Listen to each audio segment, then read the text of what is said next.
Hello. Are we online? Dobrze. Hello, everybody. My name is Krzysztof Pijarski. I'm the head of the Visual Narratives Laboratory at the Film School in Łódź, and we are very happy to be with you today. We are joining digital cultures for the second time. Last year was our inaugural presentation. 12 months ago, we only had declarations to make, intentions to speak about, plans to talk about.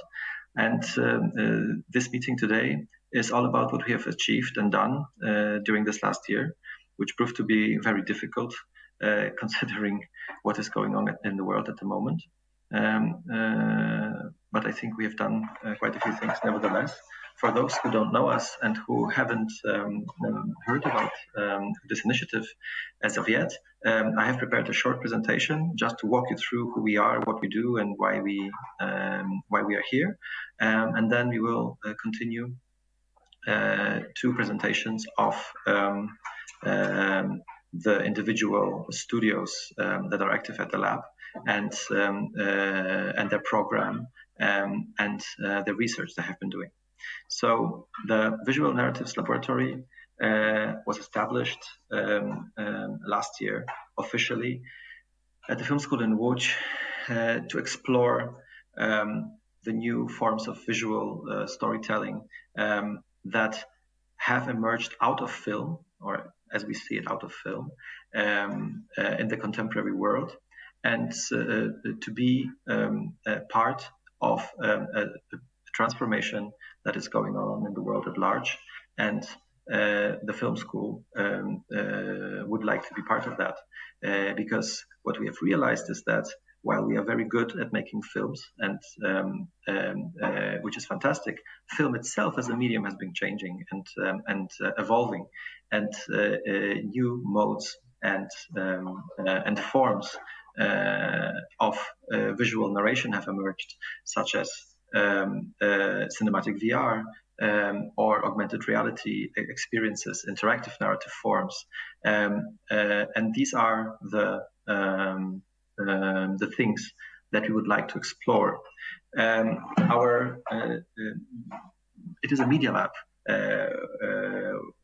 We are a media lab, so our practice and our projects are basically research and development projects. So, but they are all based in artistic practice. So the main idea is to invite artists to realize their works in the studio. We collaborate them, we help them, we support them with all the means we have, technical, financial, know-how, and we learn from that experience. And by doing that, we gather an better understanding of these forms of visual storytelling, and aim to create some kind of creative hub where people who would like to develop works in these in set forms of visual narration, they will know where to go. So that is the main goal. So what we do basically, we are composed of 6 studios, although that is fluctuating at the moment. The virtual reality and AR studio that is headed by Jacek Magłowski and Pola Borkiewicz. The both of them, Jacek will be speaking shortly about their program. This is the biggest studio, so they will have the most to talk about. The S3D studio, stereoscopic 3D studio. Unfortunately, the studio is very busy right now because they are in the middle of a shooting session and research session. So this is why they couldn't join us today. But they have really fantastic things to talk about. They are developing an animated film shot in stereoscopic 3D, where they really try to research and explore the dramatic and artistic potential of a stereoscopic 3D, rather than an an effect. Yes, that is their aim, and also to publish on the one hand the product of the research, the outcome of the research, and at the same time produce an ambitious animated film. So that is their program. The next studio is the Film Essay Studio, which tries to develop a theory and sustained practice of the essayistic film as a cognitive practice with a very ambitious program. The next studio is the Live Experiences Studio, and Joanna Dobrzańska, who is part of that studio, who develops her own project as a part of that studio, will be speaking after Jacek Nagłowski. And then there is the studio for interactive narratives, which I had together with Katarzyna Boratyn, where we develop digital works for the browser, and I will talk more about this at a later moment in this meeting. You have seen the slide where I have enumerated several parts of our program. The most important part, of course, I don't know if this is the most important part. I think every part is very important, but a very crucial part for us is the dissemination of the results of our artistic and research work, and we will start with this shortly. The VR studio is already starting by participating in festivals and trying to push the works they have produced out there into the world, so that you can experience them, see them, and react to them. And we are really interested in how that works for you. Further activities which are still which we are working on at this very moment is one to found a digital publication series to host publications of the vnLab. This is an endeavor not to produce another platform for digital publications. I'm rather keen to call it a tool set that would be fast and uninhibited, in the sense that very free to use for designers to work with, so that we can produce very different types of publications with it. And for this purpose, we have partnered with the Technical University of Łódź, and the project is already ongoing. Further development and implementation of methods of production adequate to the contemporary forms of visual narration. That is an ongoing research project that is realized in accord with or parallelly to the realization of the program of the VR and AR studio, where a team of researchers looks at what kind of problems and issues, and also challenges those teams have to face that are not native to the film workflow, and how they can be handled. Jacek will talk about this more. And of course, initiate further projects. And here we are partnering with different institutions, for example, the Institute of Psychology at the Polish Academy of Sciences to do research, the Technical University in Łódź to develop the applications that will help us to realize our program, etc., etc. Well, this idea of setting quality standards, that is the supposed outcome of our research. Yes, we want to understand how such a workflow for these new media should be structured and put together, and then propose solutions. Yes. On the basis of said research, but this will take another couple of years to really be ready for that. And of course, the last thing is to support other actors in trying to obtain funds for the implementation of innovations in the field of visual narration.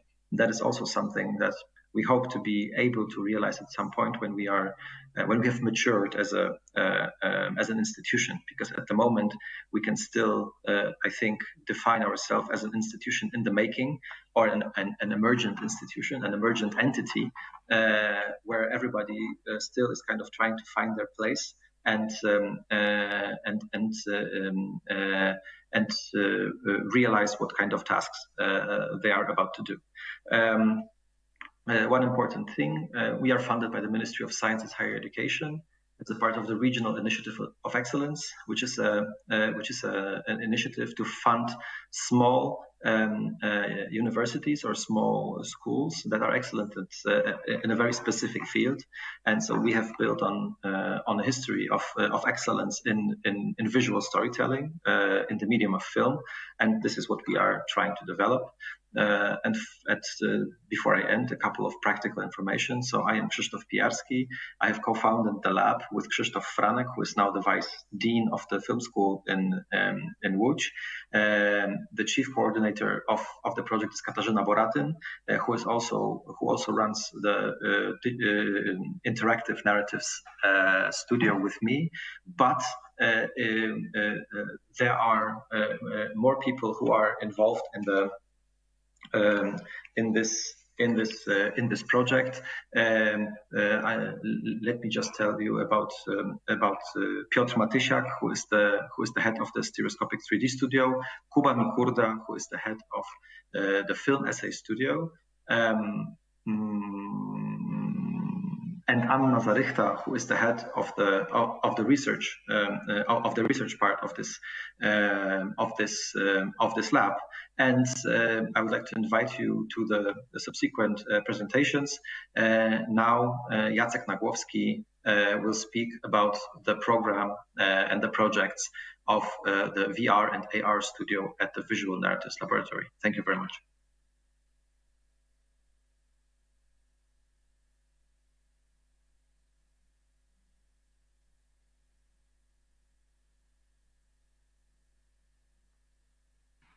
Hello, everybody. My name is Jacek Nagłowski. I should be here together with Pola Borkiewicz. Unfortunately, Pola got sick and is not able to be here with us. So please keep your finger crossed for her to get better. Hopefully next time we will be here together presenting our next results.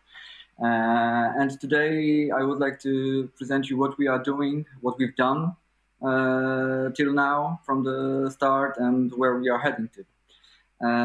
So the presentation that I want to show you right now will be split into three main parts. The first one, in the first one I will tell you more what exactly we are doing, what is our approach, what are the pillars of our studio. Virtual reality and augmented reality studio. And then I will tell you about our past and current activities. And at the end, I will tell you more about what comes out of these activities already, because when you will learn about these activities, you will also see that there is a bigger picture that shows where our main goals and where our main points of interest lay in virtual reality, and it really comes out from the project that we've done till now and that we are doing right now. All right, so the main two cores of our studio is first the production and second the research. And both of these cores are very deeply melted with each other, as you will see in a second. Speaking shortly about this production core, I can say that we are to produce 15 immersive experiences during these 3 years from 2019 to 2022 or 2023, because there will be research prolonged for that.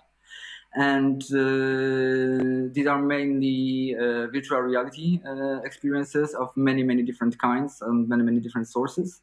And there is an artistic council that selects projects to be made each year from the applications that we get each year when we each year there is a moment where teams can apply for being in the program of the research. And out of these teams, we select those projects that will be done in our studio. Last year, we had over 50 applications, and 4 of them were chosen to be financed and produced by the studio and by vnLab. But actually, we collaborate with some others, as you will see in a second. Then the second core of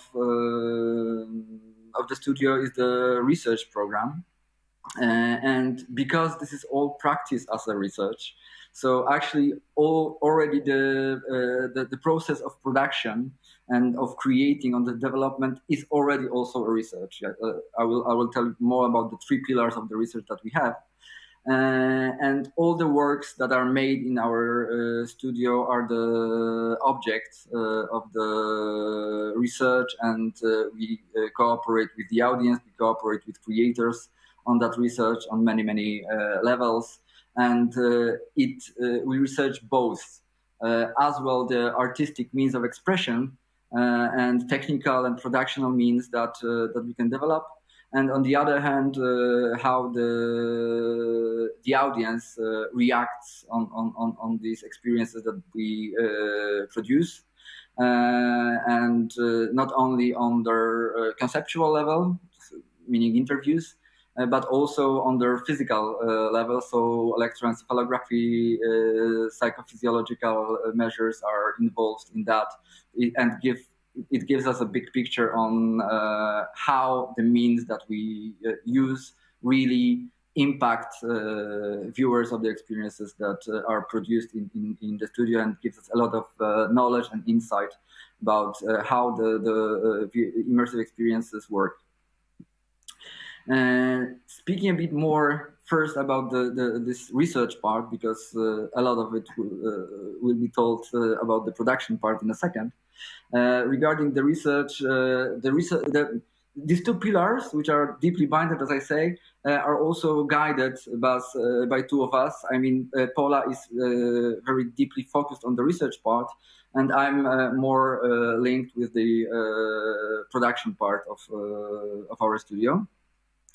And we actually started from the point that we need to understand how we can redefine the language of the cinematographic language for the purposes of immersive media. The deeper we are in it, the more we also get to know that it's not only about redefining the cinematic language, but actually inventing a completely new language that can take from cinematic language as well, but from many other disciplines, and it is also visible in our works. But we know that we have to redefine such terms like editing, because there is still editing in virtual reality, directing viewer attention, how to lead actors in that, how to construct spaces. So all that things are subject of this artistic research that we do. But to be more precise, these 3 pillars that we have as a research is the codification of audiovisual language, meaning finding these means of expression that are needed to get emotional or intellectual or aesthetic goals that creators want to achieve in every experience. Second is the production studies ethnography, which is made together with the University of Łódź. This is Michał Pabiś that mainly cooperates with us on that part.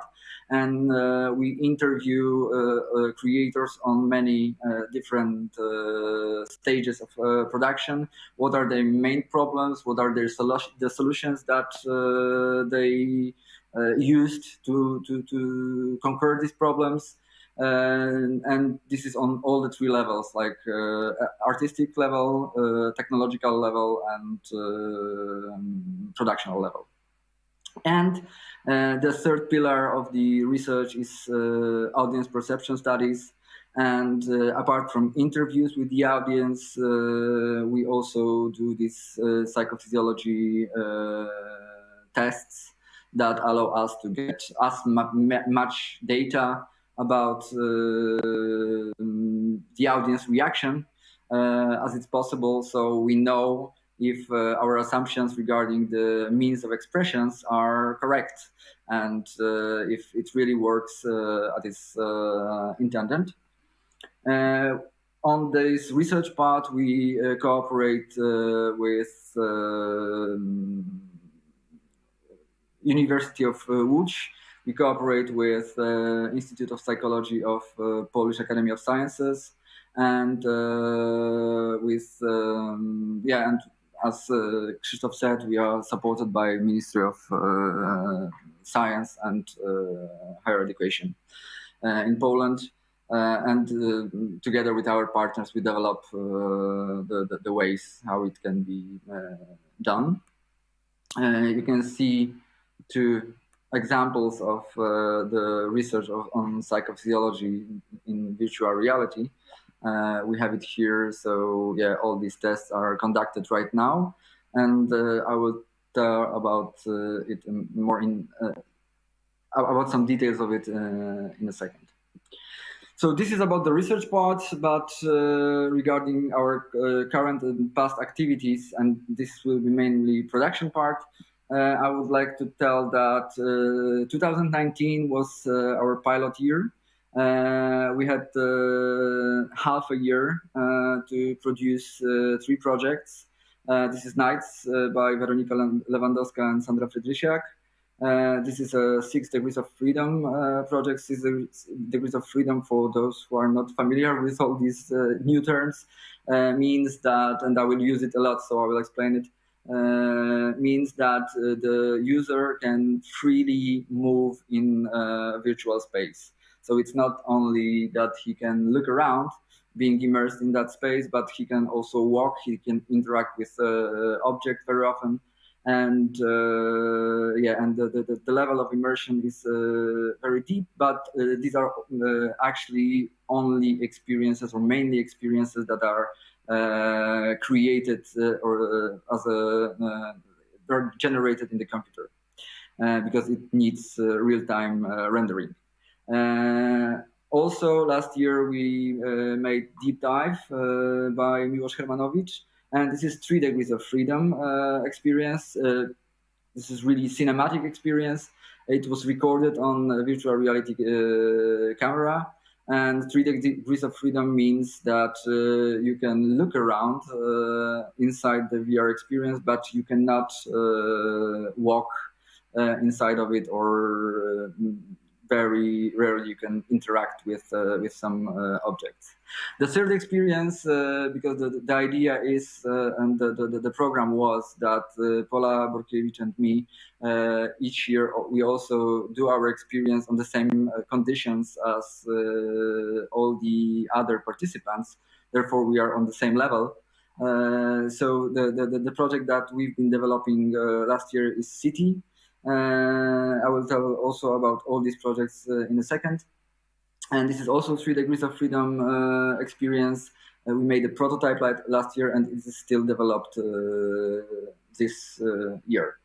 So this is what we've been doing in 2019, and this is the thing that on these projects we were learning how to set up a workflow of production, how to set up the workshops that we are doing together, how to structure it all.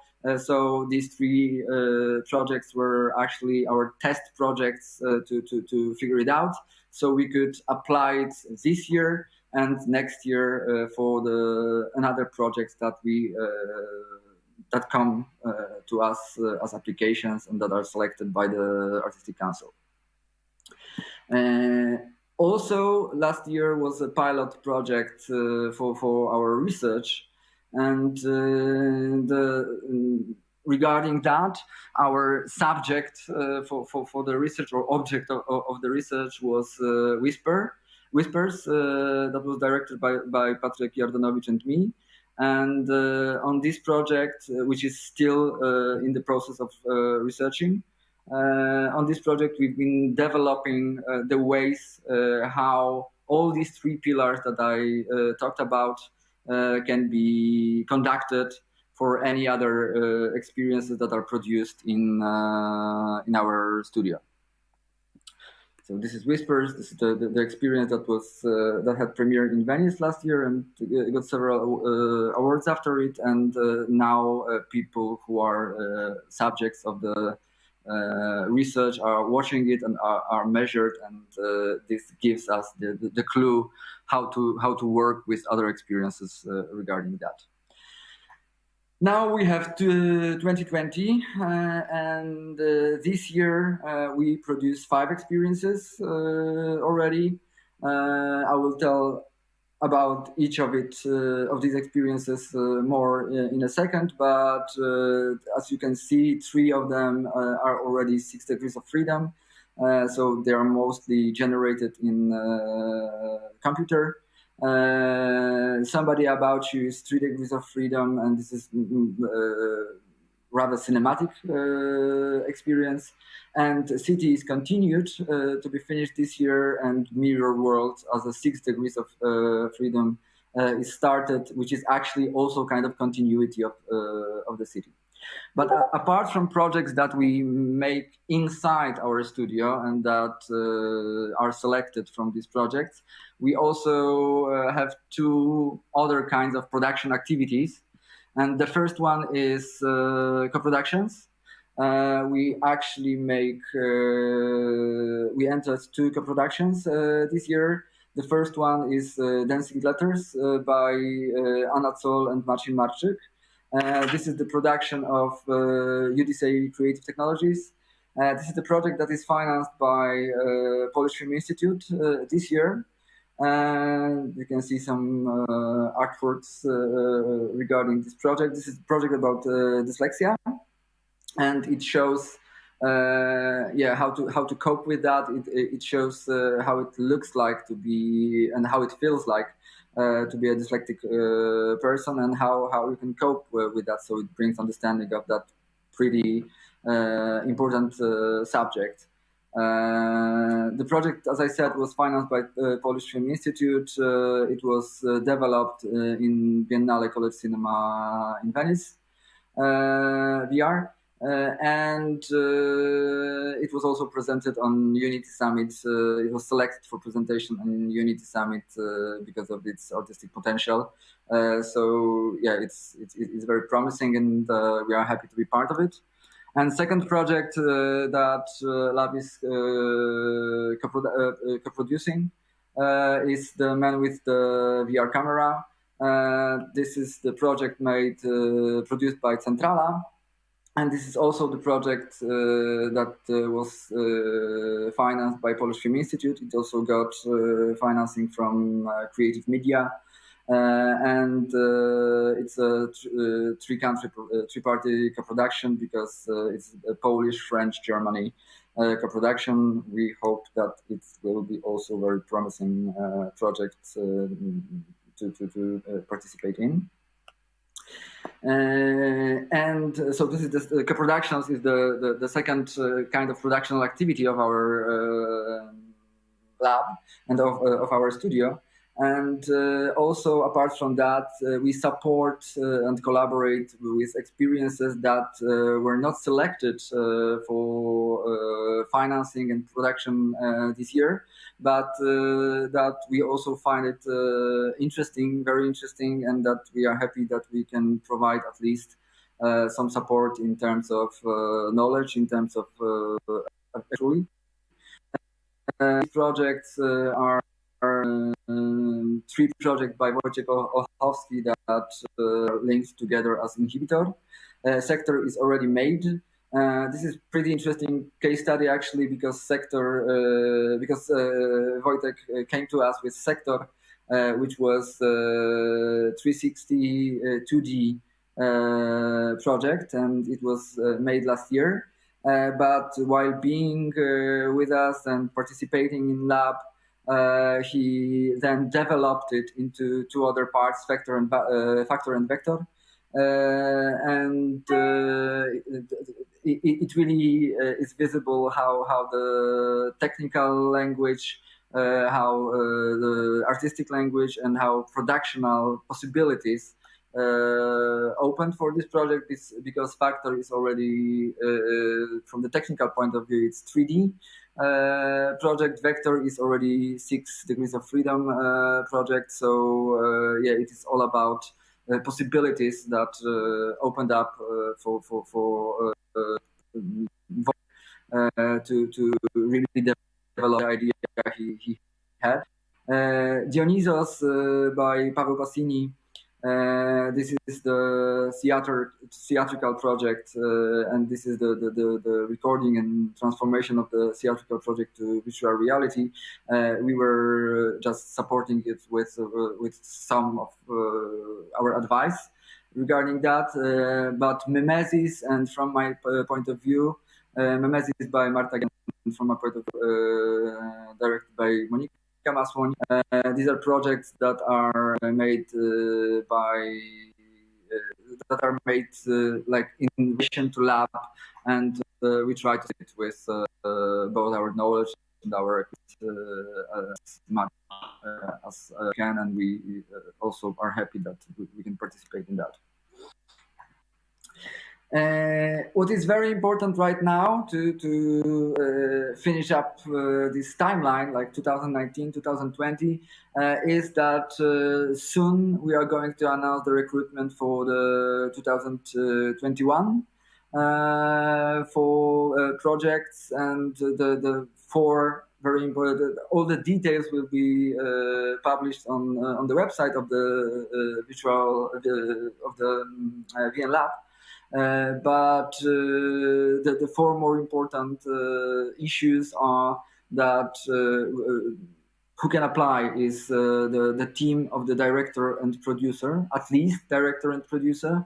But if the team is more developed and there is more people attached already to it, it's even better.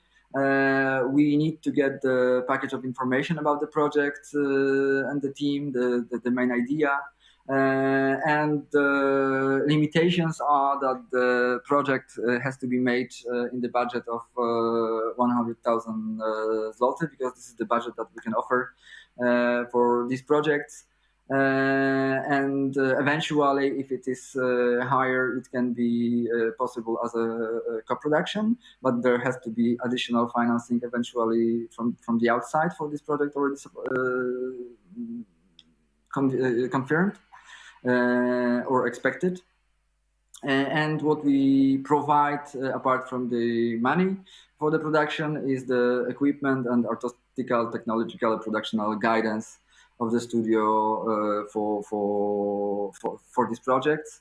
And the second limitation is that if you have the project, you have to have in mind that it has to be developed during 1 year. Being in the studio, this 12 months is the time that has to be spent for developing and production of this project. What is also important, if you plan to apply to us, is that we really work in a very flat structure. Like experts, like we do think that there is not really very smart people regarding virtual reality. We all learn about it, and we are all in the process of researching it and getting to know how to operate on it. So experts and participants collaborate together on all projects, and this is all about exchange of knowledge, exchange of opinions, and working together. And this is really project-oriented approach. It means that nobody forces any idea of the project, and you will see that when I will go through all the projects that we make. It is all about trying to get the best out of the project and provide possibilities to create the vision that creators of the project have. So this is the first thing. Second thing is that we work on 3 stages, and 6 months is dedicated to the development of the projects, then 3 months for the production and 3 months for the post-production. That's why this 12 months for creating the projects from the beginning till the end. And we also collaborate with external institutions and external experts, so we can support as much knowledge transfer from the outside, but very important is also the knowledge transfer between the participants and us and all of us together, because people who are participating have different backgrounds, different approach, and this is very enriching, and it really makes us understand more about VR, because, as I said, there is no gold recipes for that medium yet, definitely. I will go through shortly through all the experiences we've made or we are doing right now, but this is actually needed. This part is actually needed for the sum up that we have at the end, because without it, you will not understand the clues and the key aspects that are important for us while we work. So going through these experiences in 2019, deep dive. As I said, this is the fictionary experience. Miłosz Hermanowicz, who was doing that, is a filmmaker, and this is very cinematic. Actually, his approach was to try to adapt the cinematic language to the virtual reality and to check out which means of expression works, which doesn't. This is the experience about pretty hard subject, but there is a lot of pretty hard subjects among our experiences. This is about coping with dying of someone close. And the most important part in this experience and in the researching of the language is how to achieve presence in the cinematic virtual reality, and what presence really allows us for. And how using editing or using movement of camera you can achieve some results regarding presence or regarding providing some really important text. If I could ask to play the trailer, I would be very grateful.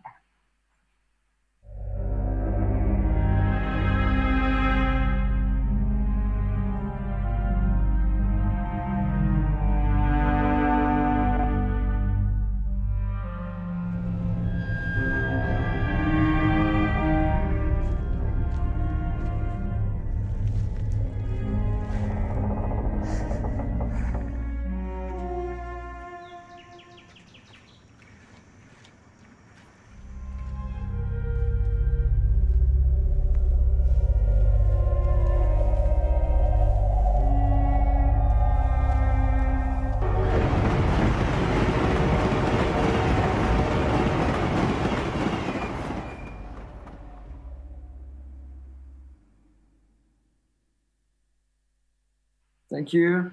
DF is finished already. I mean, it started its circulation. It had like 2 weeks ago, I think. It had its premiere in France in the festival in Angoulême. It was European premiere, and Miłosz is also in talks with international distributor for this project. Second project made last year was Nights, by Weronika Lewandowska and Sandra Przedysiak, and this project is completely different. It's generated, it's 6 degrees of freedom, and the basis for that project was a poem, or rather performance of a poem by Weronika Lewandowska, who is a slam artist. And on that basis, Weronika and Sandra decided to create the experience that also dance involved, and also the, let's say, performatics of the environment, because the environment is linked to the words and to the associations that come from the poem. That is the basis of the experience. If I could ask for the trailer as well, please.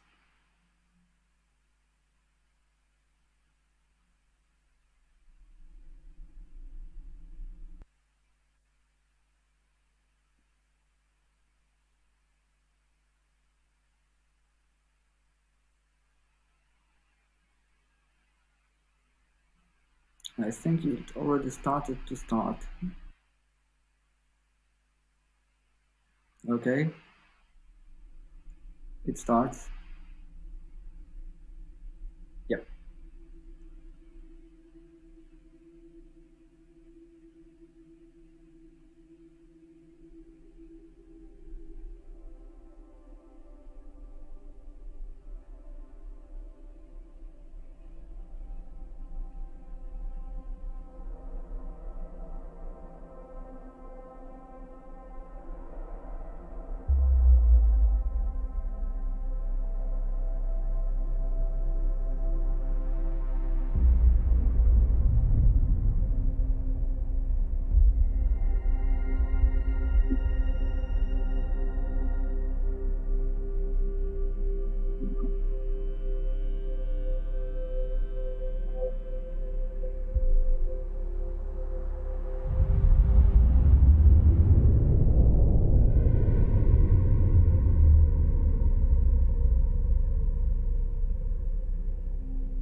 Okay. Thank you.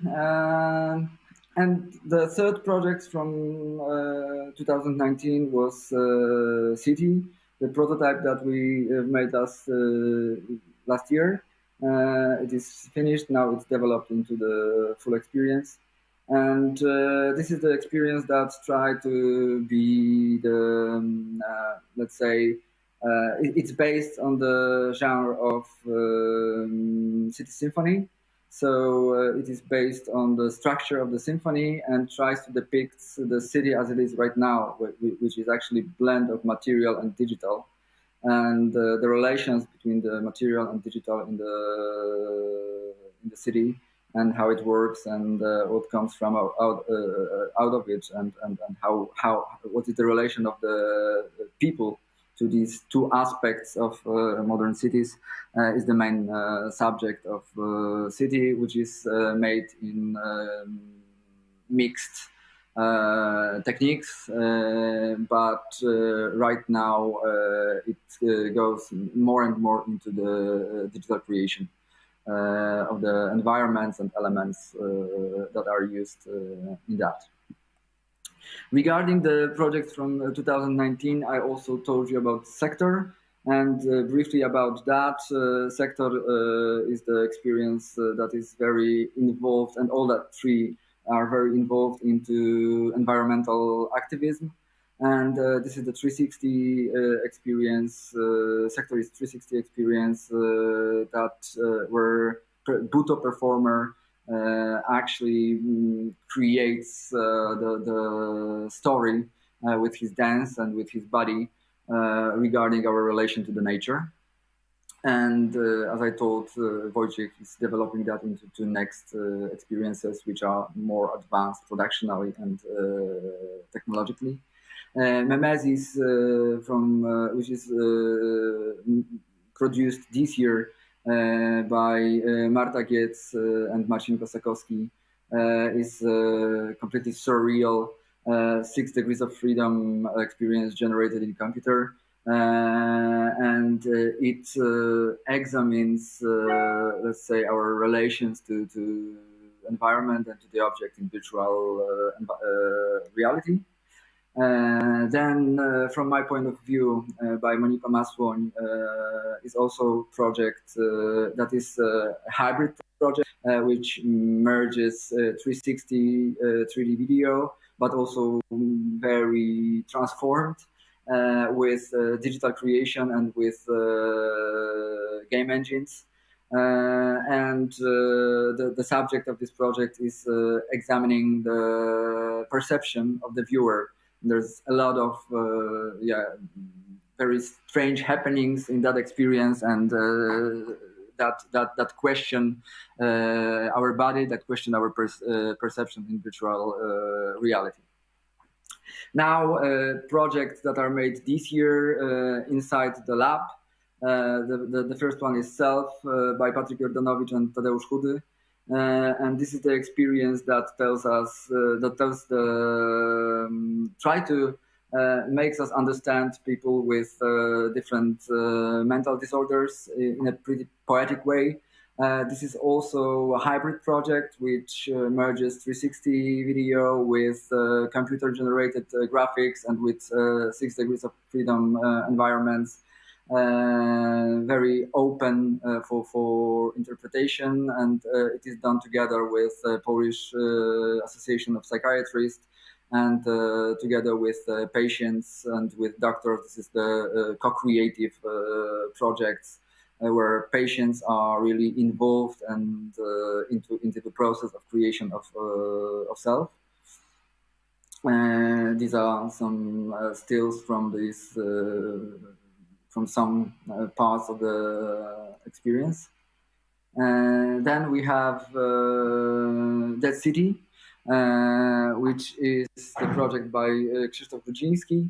And Dead City is an opera that is transformed into the libretto was written in 1920, but this libretto is transferred into excuse me, into modern day Warsaw, post-pandemic Warsaw, nostalgic and empty. And the Dead City is the opera that is transferred to virtual reality, but transferred also in a very attractive or very, very ambitious manner, because that transfer is the transfer to 6 degrees of freedom. So the viewer of the opera can freely move inside the world that is created and inside the events that are shown there. Then we have Somebody About You by Michał Stankiewicz. This is the 3 degrees of freedom experience, again about pretty difficult subject, because this is accompanying to the person who dies in virtual reality, and as you can expect, this is the presence or co-presence that is the main goal of this experience. Michał is already in the shooting of this project, and this is mainly 360 3D project with some digital creations that are going to be there, but mainly this is shot and created and recorded. And also, what is very important, that Michał is from the theater background, and he uses experience to convey what are his main goals, meaning this co-presence with the person, with the main character of Somebody About You.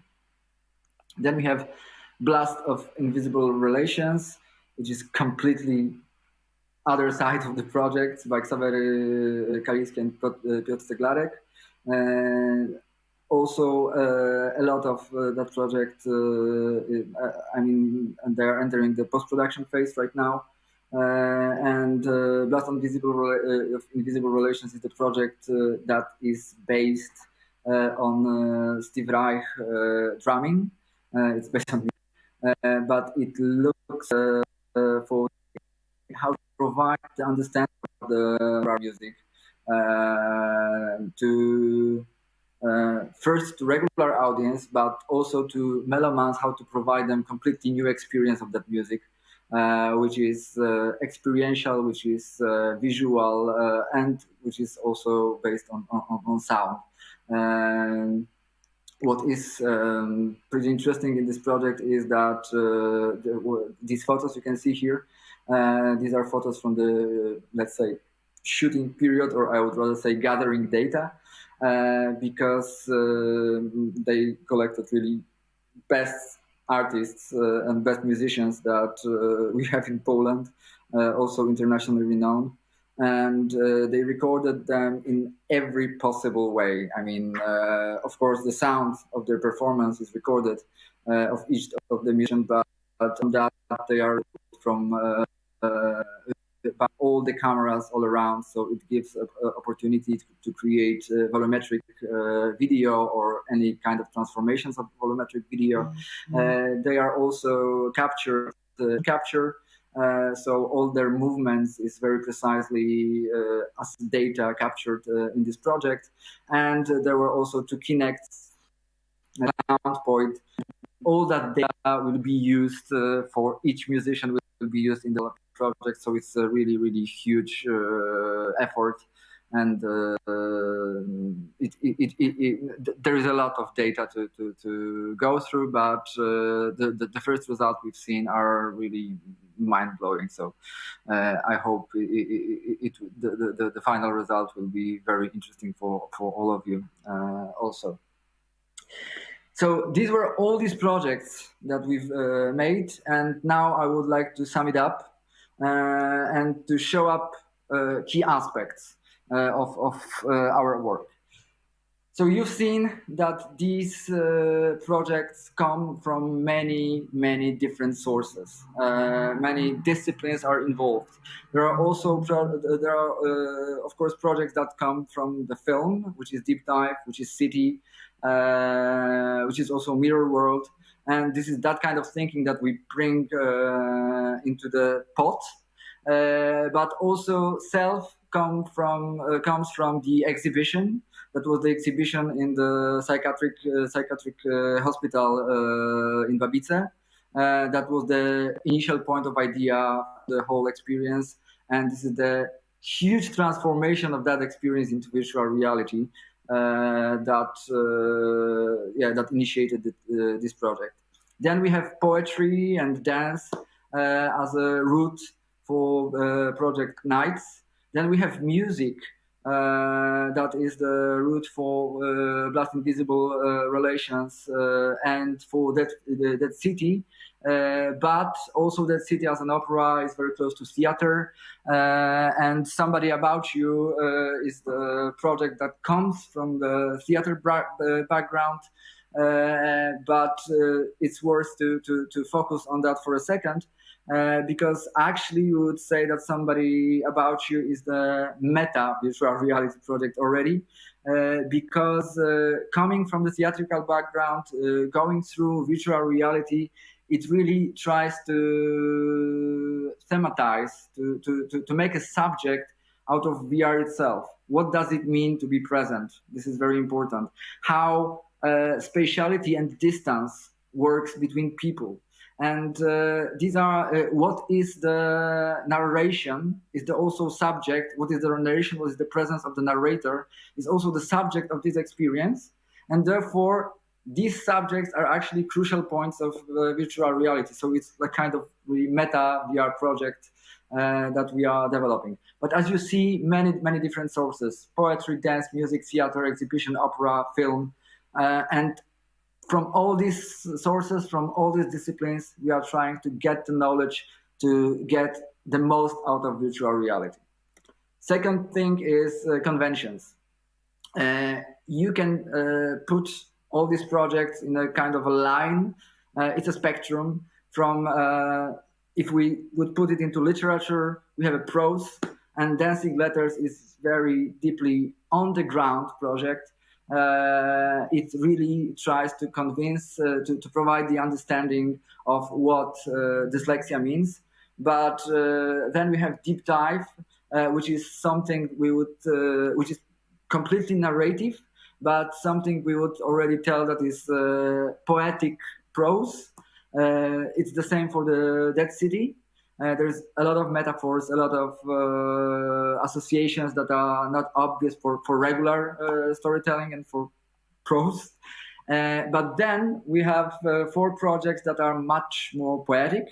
And starting from somebody about you, we've been talking a second before, through self, through city, to nights, which is actually based on the poem.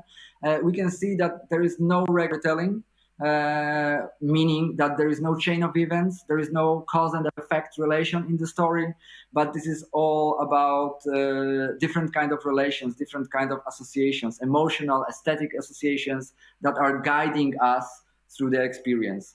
So this, and as you see, this we also try to think if this poetic approach is not maybe even suitable better for virtual reality than the prose approach, but therefore prose approach is also very ambitious to provide, because it's much more difficult in virtual reality, because the language is so less developed, and we are trying to develop it right now. And again, out of this scale is Blast of Invisible Relations, which, being based on the music, is actually very, very abstract. You have prose element in that because it provides you really understanding and knowledge about the structure of music, especially music of like drumming of Steve Reich and contemporary structures generally, but also this lot of ethical elements regarding the like visual poetry and all the emotions that get out of it, and it's actually already story world that we can exhibit and that we can walk through and experience all the elements of that musical piece in virtual reality. The third thing I would like to tell about that comes from setting up all these projects together is something that gives us a clue about the freedom of participant and about kinds of virtual reality. Because mainly you can see that virtual reality is split into two parts. Or people say that we have linear 3 degrees of freedom experiences, or people say that we have non-linear 6 degrees of freedom experiences. Actually, as we can see here, if we analyze these experiences, we can see that it's not so simple. There is many more in between, and it's again a spectrum. So we can start from linear 3 degrees of freedom as most simple in a way of storytelling, and Deep Dive is a very good example, or as well as City is a good example of linear 3 degrees of freedom experiences. But then we have Somebody About You, which you hardly can say is really linear. It's also about City that it's more complex than linearity, but it's still 3 degrees of freedom. Then we have linear, but 6 degrees of freedom. And this is Nights. This is also Mirror World. And this is a pretty interesting example, because linear means that we really follow the path that authors wanted us to follow. But at the same time, we can backtrack from it, and we have that feeling of freedom, and sometimes that feeling of freedom simply supports our feeling of immersion. So it's not only about choices, but it's also about immersion that we can feel in virtual reality, and it still can be very, very linear. It's very similar with the City as well. Then we have Dancing Letters, where we start to have kind of hybrid approach, or we can have multilinear 6 degrees of freedom like Self, where we go back to, it's not non-linear because we cannot free roam in this world, but it's not linear because you can decide which way you want to get this story to you. And finally, we have nonlinear 6 degrees of freedom, like Blast of Invisible Relations, which is really a story world that we can get the way we want. So it's again much more complex than it seems from the first view, and gather all that information. And therefore, for next experiences, if we have the experience with all that kinds, I think that we can suggest or we can advise most adequate tools and most adequate forms to each subject and to the author's goals and author's approach. And finally, these are my last two slides. It's about interactivity.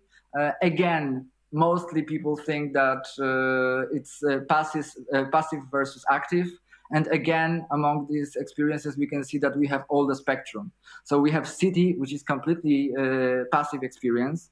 But for example, deep dive, which seems like passive because it's just a cinematic and around you, because the way Miłosz Hermanowicz was editing it, you can really look around it, and you are forced to look for the main character. You are forced to be active in that experience, even though it's 3 degrees of freedom, even though it's like a film in VR. More and more of that activity we have through Dead City, Self-Dancing Letters, and again, Blast on Invisible Relations, which really leaves you into the way you want to explore this world. You can interact with many, many objects there, with many, many elements, and even the way you go through it is interactive. The choosing way is kind of a choice you make at the beginning of the experience. And finally, we can see that all these experimental features are associated around 3 main subjects. This is presence or co-presence or empathy, but talking about empathy, I have to mark that it's not the way Chris Milk, for example, was talking about empathy. He was telling that virtual reality is an empathy machine, meaning that actually, if you put your headset on, you start to feel like someone else. We definitely do not believe that. And actually also the process that the creators go through in our lab shows that. Because for each of these projects, which are based on empathy, they are all based on co-presence, meaning that there is another person that I want to be with, being myself. I want to be with and I want to understand. And that co-presence fuels the empathy. It's not just the way that we put the headset and we are told that we are, I don't know, dyslexics, or that we have mental disorder or something like that, and we start to automatically feel like that. Absolutely not. And that level of sublimation is already done in our lab. Second, it's about spatial relations that we investigate, and especially Nights and Blast on Invisible Relations are trying to use spatial relations for emotional and cognitive and aesthetic reasons, and try to figure out what are these spatial relations that work best for their purposes. And then structure of the experience, I talked a lot about it, that it's not only 3 like classical script construct, like 3 parts, but we experiment with symphony, we experiment with musical pieces, we experiment with some liturgic structures, and we try to get to know which of these structures really suit virtual reality best. And the structure is probably one of the main points of City and Dead City as projects. So many different aspects, many different aspects that we gather our experience from. We share it all, and at the end of our work in 2022, we will get it all together and provide for free to anyone who is interested regarding how virtual reality might working and what is possible there regarding means of expression, technicalities, production means of expression, and how it really works in terms of audience, what works, what doesn't, and so on and so on. Thank you very much.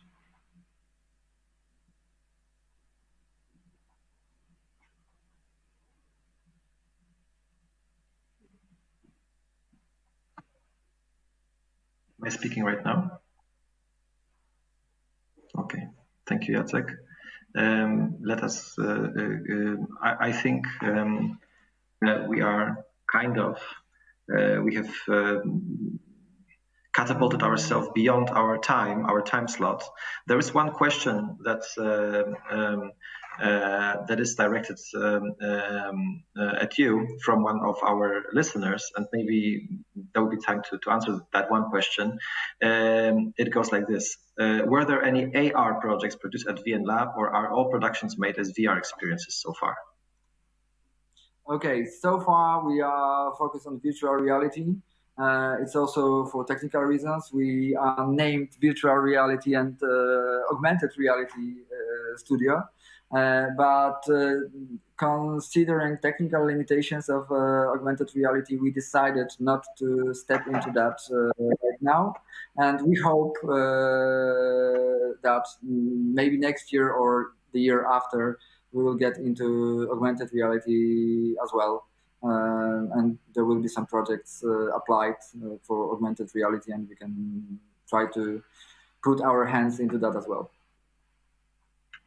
Thank you, Jacek.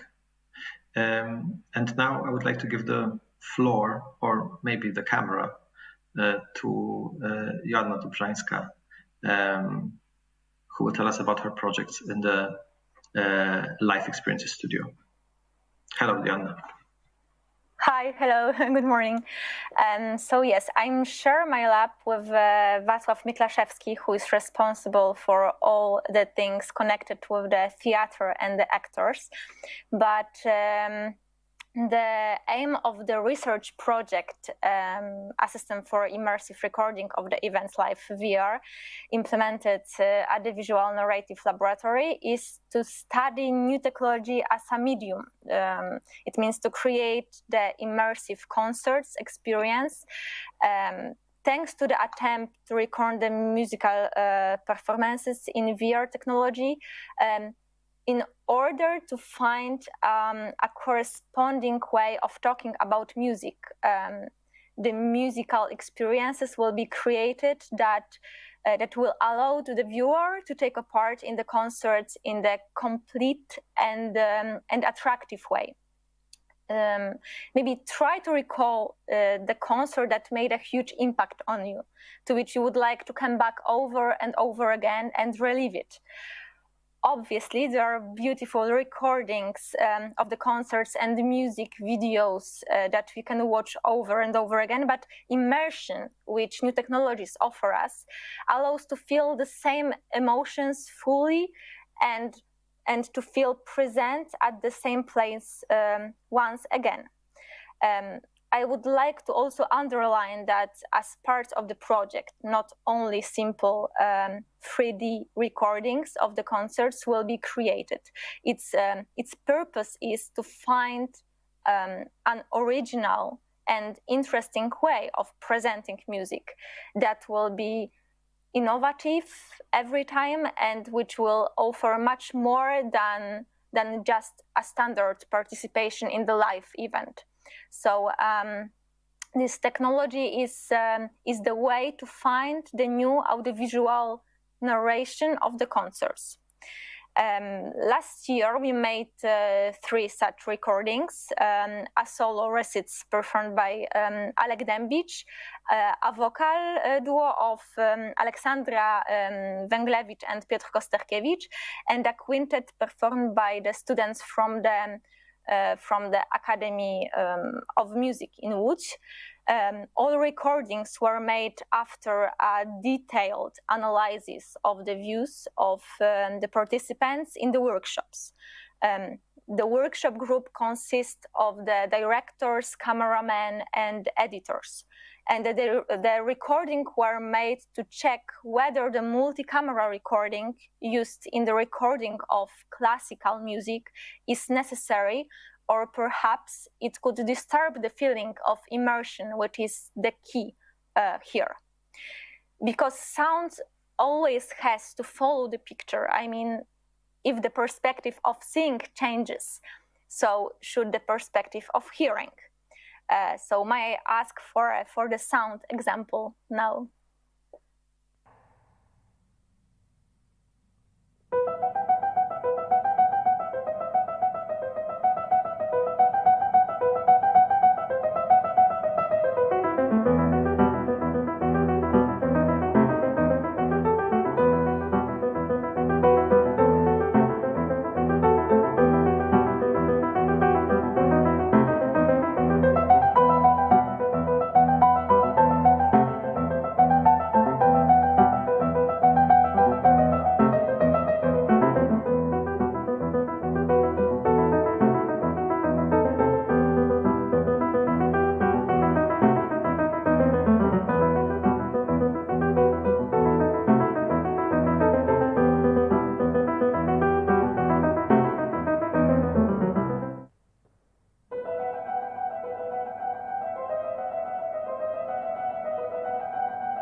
think it's enough because, as you can heard, there are more, in the first example, of course, there are more sound than in the normal stereo pair.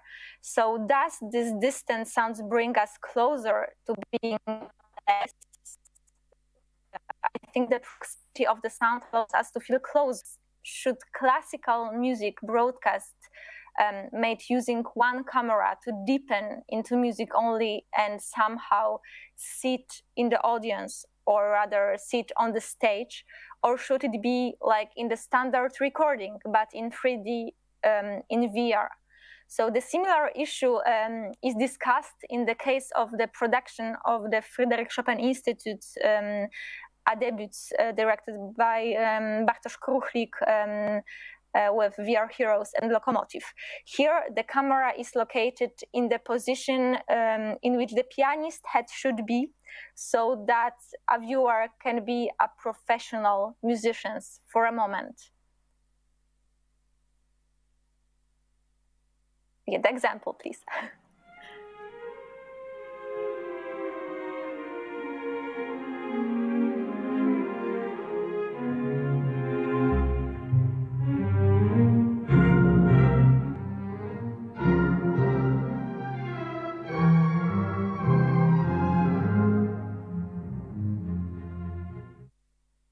Yeah, of course, it is a kind of an interesting experiment, which also shows the difficulties of such an approach.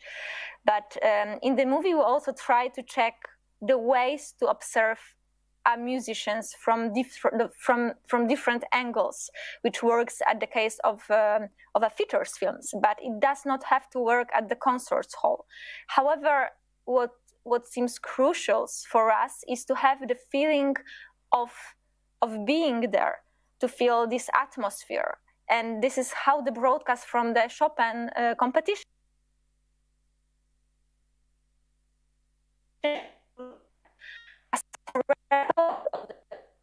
of the recits and the Chopin competition connected streaming at the VR seats located at the School of Film was postponed. The research concerning the streaming, synchronization, and the quality of data transfer will be conducted during audiovisual test recording, which will allow to prepare the next year's production and to gather the audience of the 360 degrees VR recording at one place. So the camera will be located on the stage to be as close to the pianist and the sounds of the piano as possible.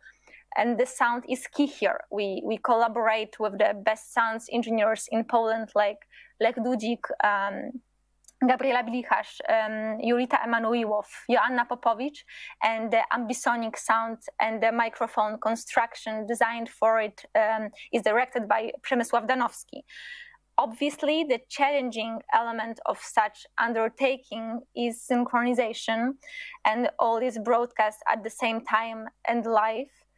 And due to the restriction of YouTube and Facebook, the broadcast will be on a special platform so that anybody with an access could be able to see the live broadcast from the stage. Hopefully the artists are willingly taking part in such undertakings. I think that COVID helped us a little bit convince them to organize live broadcast, which before required heavy negotiations. And now what awaits for us is a recording of the symphonic orchestra in VR technology, checking which location of the camera together with the microphone would be most beneficial in all respects, and then tests of those broadcasts so that nothing would be nothing would surprise us in 2021, especially the internet. And yeah, thank you very much.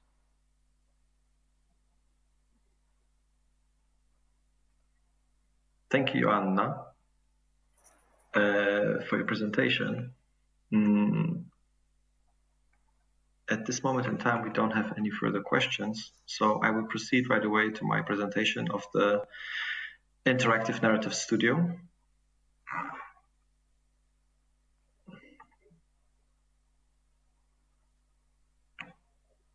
Okay, so the Interactive Narrative Studio is a hybrid beast because it is co-headed by two people who come from two different worlds. I myself, I come from the world of photography. Katarzyna Boratyn, who is my partner in the studio, she comes from the field of film editing, and interactive experiences, because this is something that she has, or iDocs. This is something that she has been immersed in for many years already. And I'm going to present to you two projects we have done this year. And that respond to a very specific set of questions, and they are photography based. The premise of this of the movement into interactive forms with photography is that, at least in my conviction, photography is a medium that is liquid, that doesn't have any fixed form, in the sense that what is the original in photography is basically the negative, or the first impression on a digital sensor. And then whatever we do with it, whether we make a big a print or a small print, how we decide to present it is the decision of the artist. Maybe this example with prints is not the best one. I think that a good example that shows this is the recent interest and popularity of photo books. Yes, because there has been a whole discourse about how photo books have become a new medium for ambitious photography, and so at this moment in time we have both exhibitions as a kind of optimal way to present ambitious photographic projects, and photo books as another autonomous way to present very often the very same projects. Yes, using a different material support, a different scale, a different way of experiencing that work.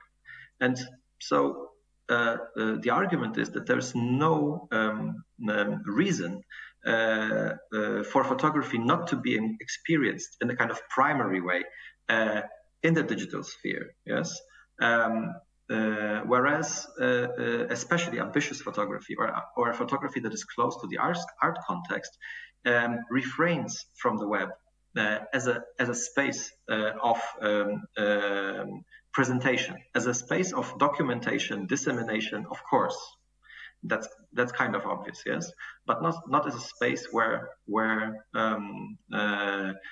a work could find its proper place. So this is something that we wanted to explore in this studio. So I have put up for you a couple of keywords that we have been reflecting on in preparing for this set of concerns, and one of the important ones is the visual public sphere. There is this conviction that the public sphere, as it traditionally is conceptualized as a place of discourse, yes, is not there anymore. Yes, we live in a visual public sphere where visual communications, narratives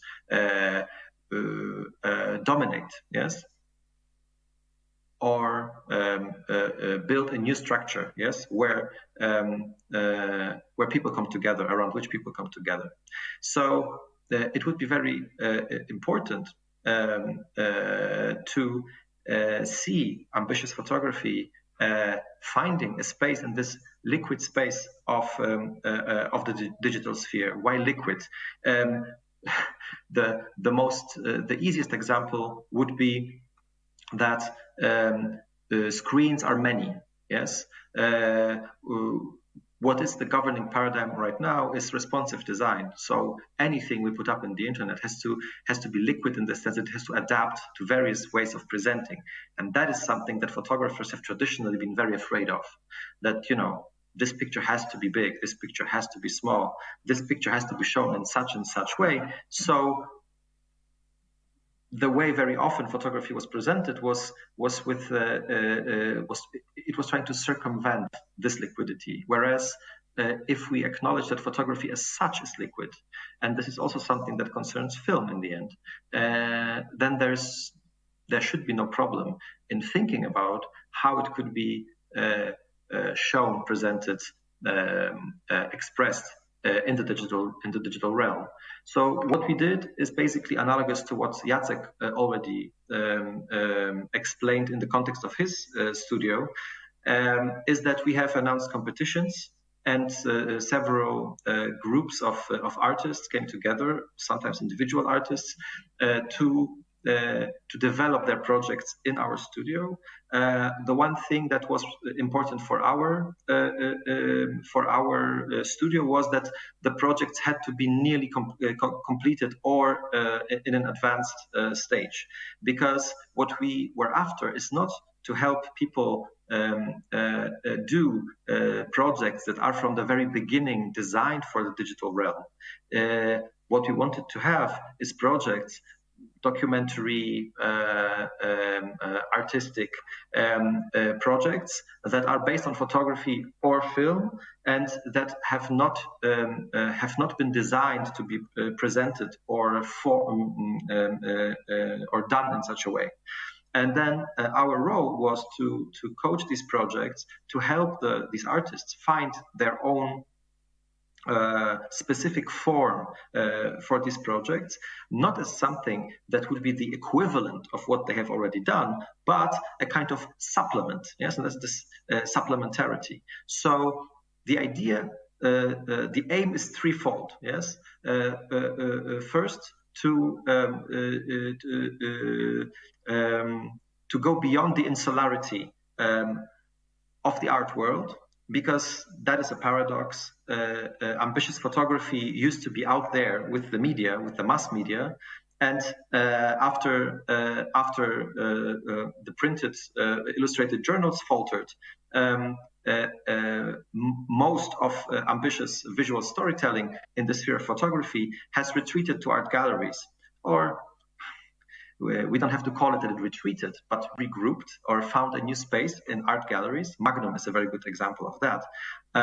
But the downside of such a move is that you don't get that kind of public exposure that photography used to have, and so the question is, even if you do something that is topical, very concerns urgent matters that are happening here and now, how do you get out there and find new publics apart from the gallery going public or the festival going photography public? Yes, and that was one of the ideas, that doing digital versions of these projects that are being developed very often for many years is also to find larger publics, yes, or new publics, or publics that would not come to this project in such a way as the normal gallery-going public would do. So our way of working with the artists was to organize seminars and meetings and workshops with us, with Katarzyna Boratyn and myself, in a group where we would discuss and develop the projects and think about how they could be structured and what would be the proper way of showing said projects as a digital experience, and what it would mean for such experience to find its own form, yes, not as something that is an equivalent, but as something that finds itself in a new situation, in a new medium. So for that, we also invited experts. We had a fantastic session with Marcha Rottevel from Amsterdam, who runs Docking Station there. Sandra Gondenzi was also a fantastic interlocutor for our projects, and we had a seminar with her about the whole idea idea of interactivity. Frederic Dubois, he is coming next month. We are doing everything remotely at this moment, but he will join us and help us develop the projects further. So what I would like to do in the last couple of minutes we have here is to show you two examples of projects that are finished and accomplished, and that I can share with you. One is Amazon by Tytus Szabelski. Tytus Szabelski, who's a photographer and visual artist, right now he's finishing his doctoral project in art. And Amazon is this doctoral project. I have known Tytus as an artist for some years, and when I heard that he is developing Amazon, I asked him that he take part in our competition, because I thought that such a project would be really interesting to realize as an interactive digital work. So what is it basically about? Tytus Szabelski, he's an engaged artist, a concerned artist, an artist who is interested in the problems of the contemporary world. So Amazon is a project dedicated to the eponymous mega corporation and how it redefines work, the idea of work, the conditions of work in the contemporary world. And of course, ironically, when the pandemic started, Amazon's gains rose astronomically. So the project became even more topical. So it was devised as a documentary gallery work.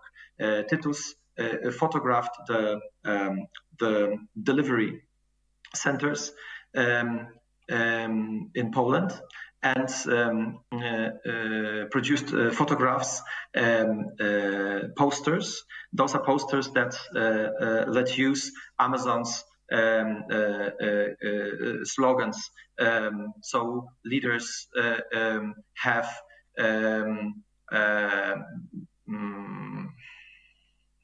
high standards, but I don't know what the adjective was, meticulously high standards or something like that. Leaders make the right decisions, etc., etc. These are the slogans that accompany the workers in those delivery centers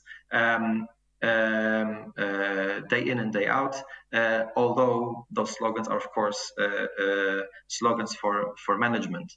But this is one of the basic slogans. Yes, you always have to have your attitude has to be that of an owner of a company whenever you work.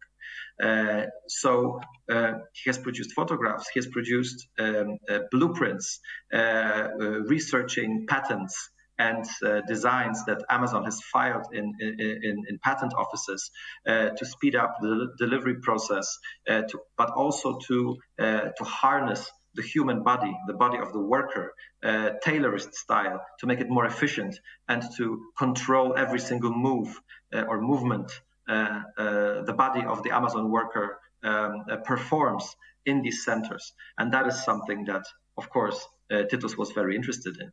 So our question was, how do you present something like that as an interactive work? One of the most important things that came up in our discussions was context. When you have a gallery exhibition, of course, you work very visually, and everything is more or less metaphoric. Yes, you have to work yourself through these visual metaphors, suggested meanings, etc., etc. Apart from the framing text or the framing enunciations, yes, that accompany such a structure. In a digital work, you can provide context, and that was something that we found very interesting, and we wanted to work on that. And so in the end, we decided to produce a digital interactive archive, basically. So what you see here, if capitalism is like a virus epidemic, is yet another business opportunity. That is a riff on Amazon's leadership principles. So Tytus decided to work on that, and he has produced a system. We have produced a system together with Rhythm Interactive Studio. Okay. where Titus has put together articles and photographs and quotations that concern Amazon as an entity, as a phenomenon, and also as a power in this world that shifts work relations and ideas about what work is. And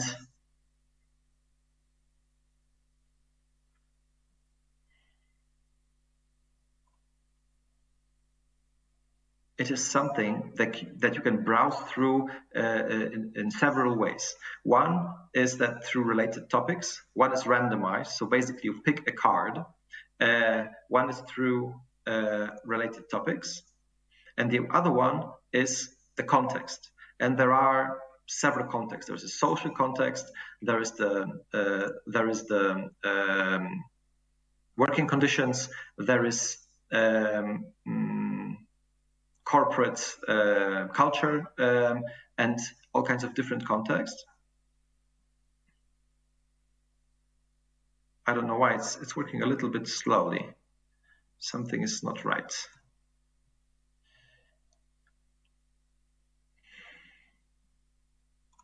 Okay, and while you work yourself through these situations, a registry builds.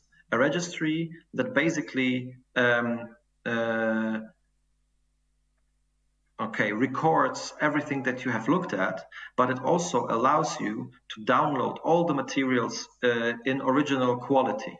So the idea was not only to build something that is self-contained and that you can look at in the web and just close it, but the idea is that you can take this piece on your phone to the exhibition and get some context. On the other hand, when you amass such a registry, you can download everything and then use these materials, do something with them, have a reading group, I don't know, produce posters for local protest against Amazon, what have you. Yes, and so one thing we have done is we have instantiated such a use of this archive. What we have done in a gallery setting here during the photo month in Krakow, we have decided to put up a performative exhibition. So what we did is we armed ourselves with computers, all had this experience open in the browser, basic office utilities, laser printers, and a little bit of paint, blue and yellow in the Amazon colors. And we started filling that space with signs that we have taken from that interactive experience, and we streamed everything live in 360 video. And this is a little bit how it looked. This is Piotr Bujak, one of the artists who took part in the performance. Here he's doing the Amazon smile, as you can see. Then a little bit later, he did a yellow unsmiley face as a kind of mirror reflection of offset smile below. And basically, also, this was happening as a part during the pandemic. So our idea to stream everything in 360 was also in this context, yes, that only 3 people or 4 people or 5 people could enter the gallery at the same time. So we decided to share the whole process over the internet with anybody who would like to join. And people could join on their iPhones or smartphones or whatever. Here, Irena Kalicka and Piotrek and Jan Płatek decided to print all the articles and cut them up in a document destroyer, and then use them to build a huge cadaver exquis on the wall of the game. And of course, you can listen in on all the discussions that went on during this exhibition performance. And then in the end, I'm just going to show you the very finishing touches. This is the plot of the stocks of Amazon, but inverted. So that spike here is basically the gain in income during the pandemic. Yes. So we made it look like it dropped. So that is That is one thing that has taken on these different forms. The other project, do we have 2 more minutes, 5 more minutes, 3 more minutes? Because I think we have gone beyond time. If I have a couple of more minutes, I would like to show one more project to you, which basically is having its premiere today, because we finished it this week, basically. It is Makeshift by Paweł Starzec, who is a sociologist and a photographer, but also a musician. And this project was designed and programmed by Michał Szota. And his project is basically is a project where you look at landscapes, beautiful landscapes, strange spaces, and what is very important in this project is the relationship between the image and the captions, because the captions, they tell you after you've looked at the pictures. In the exhibition version, Paweł devised it that way that the pictures you saw first and the captions were always in a different room. So you had to leave the pictures to look at the captions. And the captions, they talk about the war in Bosnia. And those pictures are basically an attempt at retracing, at finding and locating the former detention and concentration camps that were produced during that war, during that conflict. And there were tens of them, and most of them were not marked. And as the official report from the Tribunal of Human Rights in Hague says, they were makeshift camps. This is where the title of the project comes from. And here you see pictures of an exhibition version. And Paweł has exhibited the project widely. It was also written about in the press, also in the internet. And then we decided, okay, what kind of form can we give to this project that it retains this aspect? Yes, that you look at the pictures and you're supposed to find something in there, you don't know what, and then the text that comes that explains them, makes them transparent, but also problematizes them, has to come as a kind of afterthought or as a kind of after image. So what we did is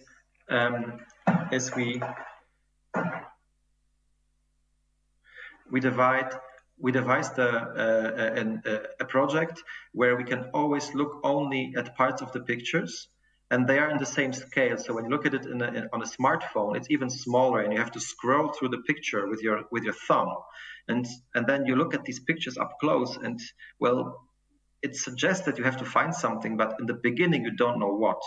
And the text in the very beginning, when you look at it, it's a very general text about community building and nation forming, and it doesn't have anything. It doesn't say anything about the conflict itself. Yes, so you can look at the pictures, and then when you do your first click, the picture turns around as if, yes, and you get the context, you get the information about what is going on there, and then you see the map, and you move to a different place.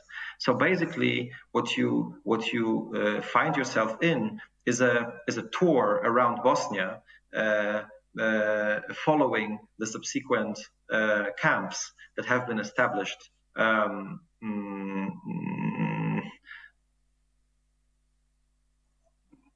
to detain and also to kill the local Muslim population.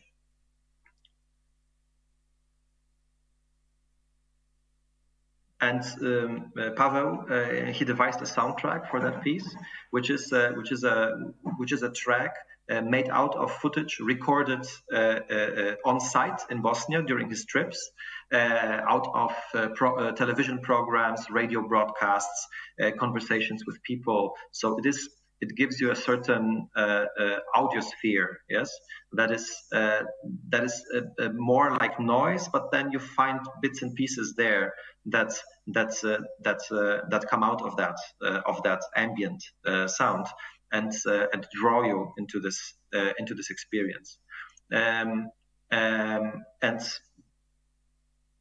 it is constructed for you to be able to wander through these sites, through these places, and explore and understand them better. Yes. So as you see, it is something that has the same logic as the exhibition, but we came to it in a different way. Yes. Thank you very much.